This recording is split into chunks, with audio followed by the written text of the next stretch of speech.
Welcome to On Her Way, a podcast about grief and loss. Beryl Botman is my name. Good day. Having written Without You, Sedert, skei, and Still Love Remains, Steeds, liefde, led to the challenge of publication. That became my next step. I found it to be not such a simple matter. Having not been able to find a willing, established publisher, I had to make another plan. In fact, my process led to self-publication. This was a world completely foreign to me, and I had to learn much and fast. Here is what I did to self-publish my books. Publication takes time. Sometimes even more time than writing takes. So I sent my manuscript to established publishers, but they were not open to publishing my book. In both cases, the one was a bit different to the others, but let's speak about the first one.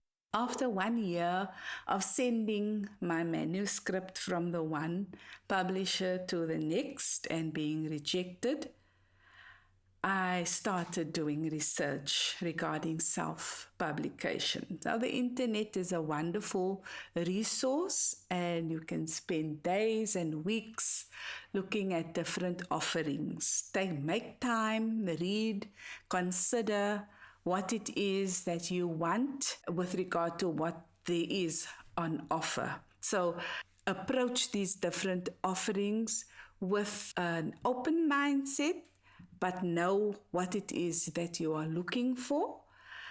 Get as much information, compare different publishing houses that helps with self-publication, and be informed about the budget that you are prepared to spend.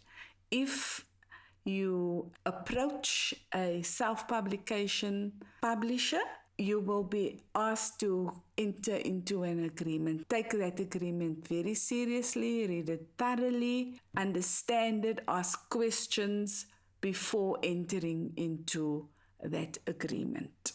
Once you are satisfied, sign the agreement and make sure that you stick to your part of the commitment. The process that I followed with the publishing company that I worked with was that I sent the manuscript, and the manuscript was then edited. Now, what I did was to translate my book that I've written in Afrikaans into English. So I had 2 different agreements for the 2 different versions, language versions of the same book. But that is just my agreement particular to my project. So after they appoint an editing team or editor, I had to review. I had a time limit to do that. Respect the publisher's time frames. Respect the time frames that you have agreed to in your agreement. Rewrite what the editor has done or disagree with it, but it is your choice. The edit and the design part are usually part of the agreement, but it might differ from agreement to agreement. So know what is included, what costs are included in the agreement, and what costs are excluded from the agreement that is for your own account. So after editing and reviewing and rewriting, the design phase starts. This includes layout of the text. There you have to decide on the fonts and whether you want the title on the top or the bottom of the page and your name on the top or the bottom of the page, and those kinds of decisions in terms of layout. What font you want for the headings of the chapters and all those kinds of issues. The other design aspect is the cover, that includes the front cover. If you want a visual, what kind of visual? Is the visual protected by copyright? What kind of visuals are acceptable that doesn't need copyright? And all of those things is part of this. The title, what the font is, what the color is, where must it be placed, what the layout is of the cover, are the decisions that you and your designer have to agree upon. And the back cover as well. Are you going to include a photograph of yourself? Are you going to include some biographical information? You have to provide those texts and the photographs. I strongly suggest that you have photographs taken professionally that you can use with the correct resolution and that they can use for the printing process. And the text, if you're writing about yourself and you are writing a blurb about what the book is about, have it edited as well. Once the layout has been completed by the publisher, they will send it back to you, and then you have to check every single page that it is the way that you've agreed. There might be some errors, make a note and send it back, and they will do the corrections. You make a list of your corrections that needs to be done, and you send it, and then they send it back. You have to go through it again to see whether those corrections have in fact been effected. So from page 1 to the last page. Once you've done that, then the book is ready for print. And then it is sent to the printers, and then you get a proof. And then that whole proof, from the very beginning to the very last word, needs to be proofread. And that is your last chance of eliminating any errors that you come across. Then at the same time, you have to start thinking, while you are busy with this proofreading to and fro, you have to start thinking about arrangements for marketing, because you have to get your book out there for people to be able to buy it and read it. So you also need to start establishing and make decisions of any other administration that you have to have in place in order to accommodate your sales. How are you going to sell it? Are you going to get the Yoko? Are you going to have a bank account for your sales? Are you going to use your personal account?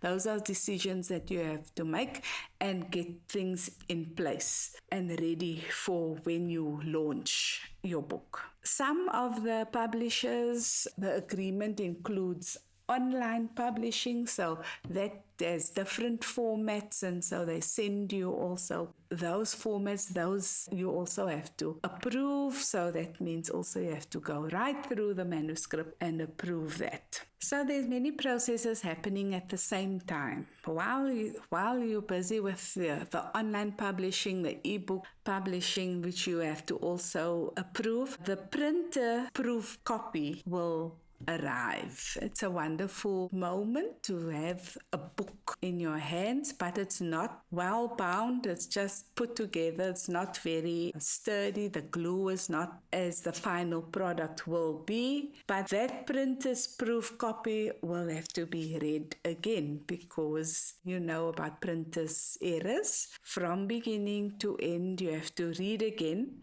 And with that, when you are satisfied, then you get a letter, and the letter is the final approval that this is ready for printing. So you give the approval for the printing, and remember that according to the agreement that I had entered into, printing was for my own account. And I suspect that it usually is, because you have to decide how many books do you want to print. Remember, also the more books you print, the less it costs per copy. The less books you print, the higher the costs per copy. And you have to decide what your budget is. In the meantime, before the printing and all of that, you have received your ISBN numbers. That is like the registration of the book in the world of books that's been published. But a responsibility of the author is to send the 5 copies to the libraries and wherever it needs to be. You'll get the addresses in order for your ISBN to remain relevant. And then that is not the end. Now you have your books and they are beautifully stacked in the boxes in your lounge or wherever you store them. But they need to get out there. If you want your books to be in bookstores, it's a good idea to approach a distributor. Self-publishers are not very welcome with distributors. There are only a few people that are willing to embark into an agreement with distributors. After a long and desperate search, I have found a distributor, Blue Weavers, which is also very accessible and close to where I live. I had a first meeting with them. We entered into a contract. Again, read your contract, know what is expected of you and what you can expect from the distributor, and keep them accountable on all accounts. With the publisher, keep them accountable to the agreement, and of course you must also stay within the parameters of your agreement. And after entering into this contract, you have to deliver the books, the number of books that you agreed with the distributor, to the warehouse. Or you ask them to deliver to the warehouse, but at your cost. Now, the books might get to the bookstores, but other than that, there needs to be some marketing, which is also for your own account.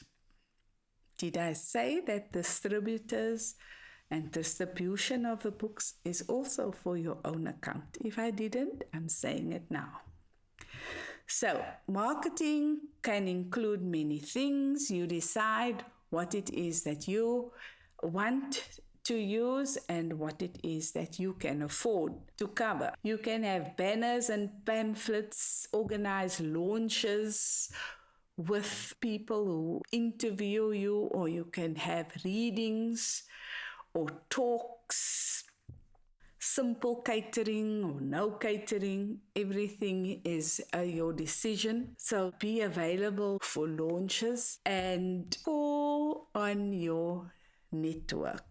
Call in everybody that you know in every town that you've ever been and ask whether you can have a launch or a reading, and ask for help to organize these things. Book fairs and also the media is a wonderful way of marketing and getting your books known by readers or potential readers. Be available, be on time, be cooperative, because you are actually driving your own marketing. Yes, this was yet another extremely steep learning curve of discipline, dedication, and lots of money. Shoo, I'm out of breath all over again, just talking about it. But did I love it? Of course. Why write if you don't want people to read your book? I was on a mission. I don't regret 1 minute of it. You've been listening to Self-Publication on my podcast, On Her Way, with Beryl Botman. Walk tall, tell it all. You've been listening to On Her Way with Beryl Botman. You can purchase my books online on Amazon, Take-A-Lot, and at bookstores like Exclusive Books, Bargain Books, Independent Bookstores, and Barnes & Noble internationally. To connect with me, please follow me on Facebook to learn more about my book launches and talks. You can write to me at beryl.botman60@gmail.com. Thank you for listening.